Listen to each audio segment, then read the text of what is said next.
Hi, and welcome to another episode of Renaissance TV. This one is going to talk about how we've all been victimized. And before I go on, just to say that whereas I share to YouTube and my other platforms, please subscribe on whichever platform you see this on. Could be YouTube, could be Instagram, it could be the other. um, Please do subscribe so that it enables me to bring you more content. So for the past week or so, I've been thinking about victimization, and the way it is that when these insights come, first of all, you get the perception, you get the understanding, you get the awareness, and then you explore it and you see it in so many different facets. And the truth is, one of the questions I keep asking myself is why more of us don't speak up. Why is it always the usual suspects? Though I have to say, more and more people are slowly finding their voice and pitching into the mix. But the reason why so few people speak up is testament to the fact that most of us have been victimized. Most of us have been placed in a situation in which we're order takers. We are narrative takers. We are news consumers, which pitch the way we perceive our environment and then manage to control our behavior. So, what is victimization? First thing I should say is that um, this thing is what they call intersectionality about it. Um, Different people are victimized in different ways. I'm a person of African origin, and so often a lot of the victimization issues that arise for me revolve around the matter of race, ethnicity, and the associated roles and histories of race and ethnicity in the West. For other people, it could be about gender. For other people, it could be about their sexual orientation. For other people, it could be about their class. For other people, it could be about the way they sound. For other people, it could be about the way they look. For other people, it could be about their professional background, their education, and so on and so forth. So, depending on where you are on the wheel of that bicycle, which spokes are, if you like, significant for you, society, the powers that be, will find the appropriate way to victimize you, which works specifically to your particular Achilles heel. And really, the trick is to wake up to what your Achilles heel is and just don't comply with the attempt at victimization. Okay, so how does it work? I like to look at it this way. When you transact with people, they open doors for you to enter their lives, or they open doors for you to enter the particular arena in which you're going to be working. The door they open indicates their sense of who you are, what your worth is, and how they're going to treat you. When you come across somebody who is a victimizer, that mindset goes with a sense of arrogance, a sense of entitlement to define who you are, how you are, what you're good for, and how you should therefore be treated. So if they open a certain door for you and you take that door, you have implicitly agreed to the treatments that they're going to give you that follow. Let me illustrate it with myself. I'm an intelligent, educated, well-traveled, articulate person of African origin. Often, people open doors which invite me to be patronized. Now, When you decline to walk in through that door and choose to open another door entirely for yourself, you will be met with pushback. And the pushback usually goes along the lines of, you're arrogant. No, it's not that you're arrogant. It's just that you're not doing what they have set themselves up as your Lord and Master for you to be.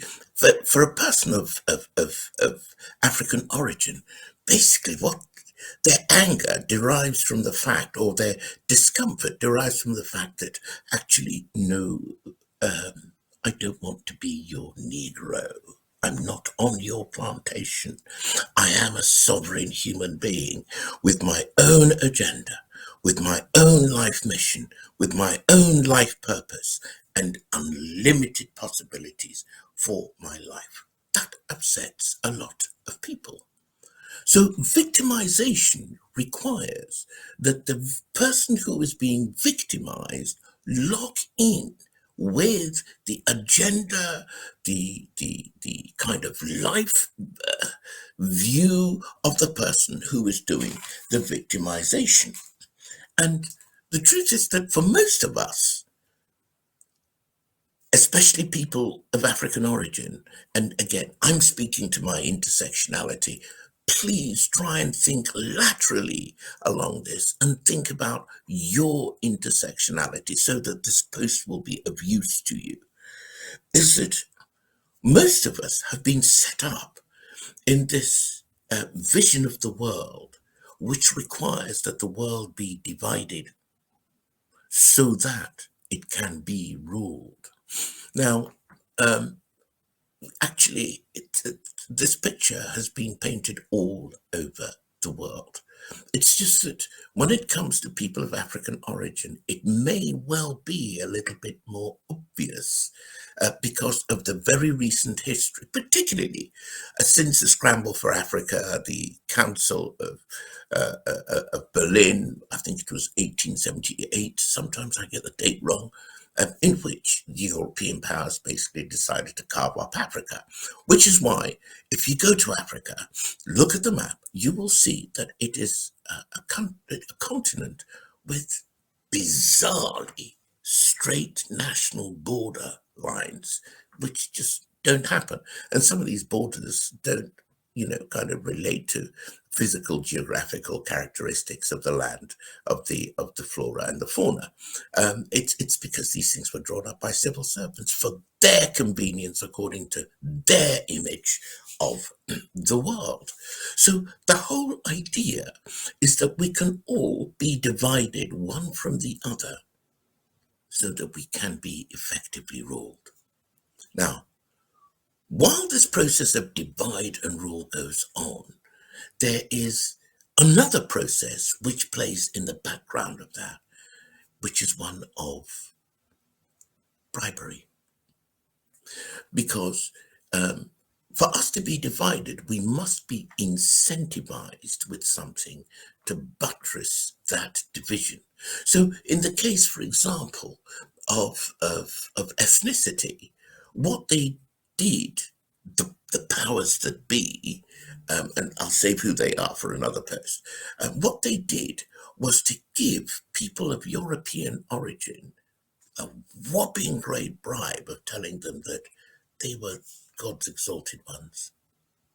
They were the superior ones. They were the ones who willingly, ipso facto, were destined to rule the rest of the world. And everybody else was kind of less than.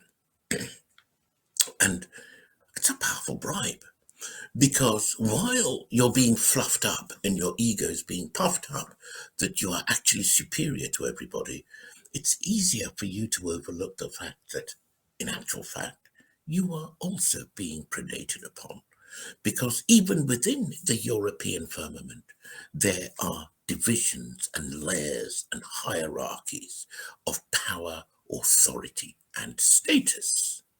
So that actually it ends up being a situation in which, even though you are being treated like utter rubbish, like, with utter contempt by your own people, your people have given you somebody to treat with equal utter contempt and disdain and so on. So that is how divide and rule works.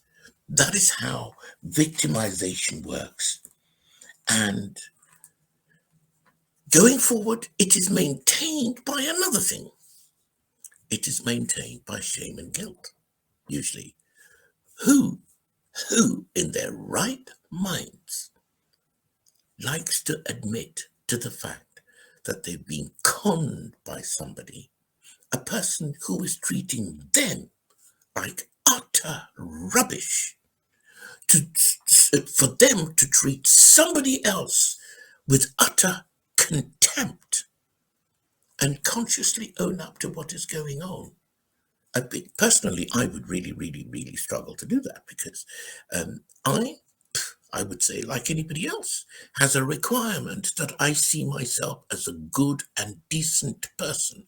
So if I'm doing something on a repetitive basis, which is evil, malignant, malfeasant, and so on, I must find a way of kind of sweeping that under the carpet, pretending it doesn't exist, basically living in denial of that malfeasance, which would make me judge myself harshly.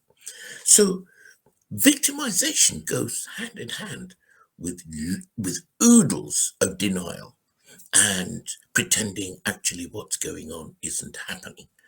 And that is how those who victimize us all, and the people who are at the center, who are doing all of this victimization, are incredibly few in number.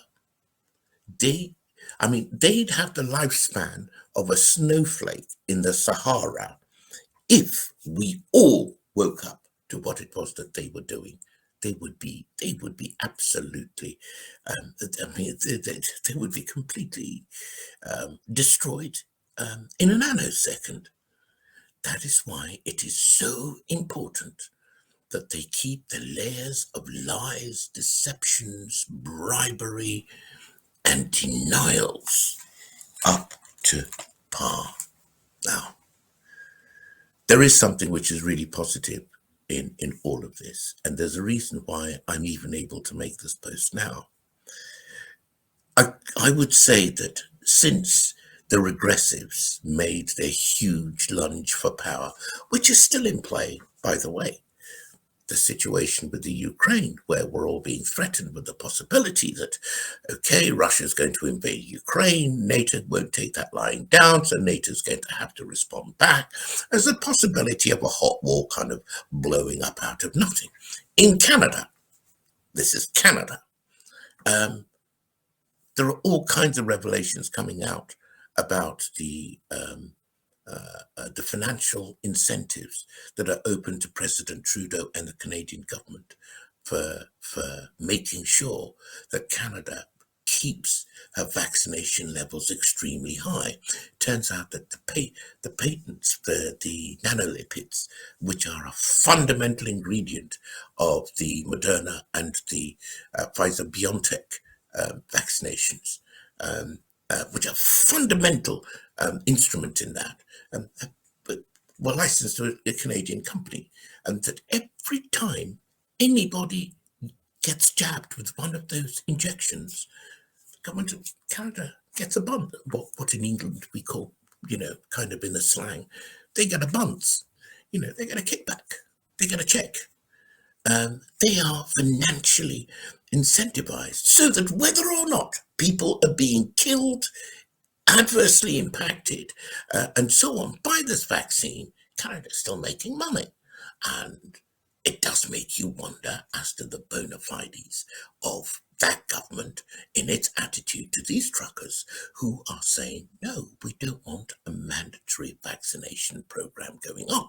But you see, that again, the way that the government has cracked down is the door that they're opening to the Canadian people to victimize them.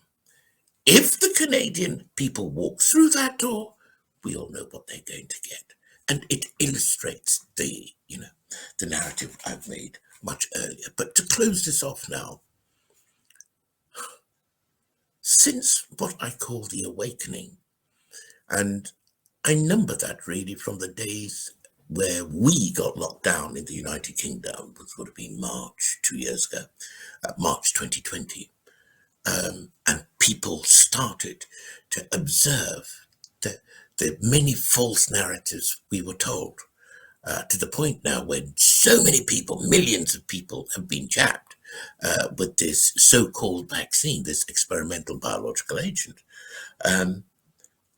People have started to awaken to the lies we have all been living. It's not a pleasant process. Well, I like to think I'm an intelligent guy. I bought the Kool-Aid. I drank the Kool-Aid for years with disquiet, but I drank it nevertheless.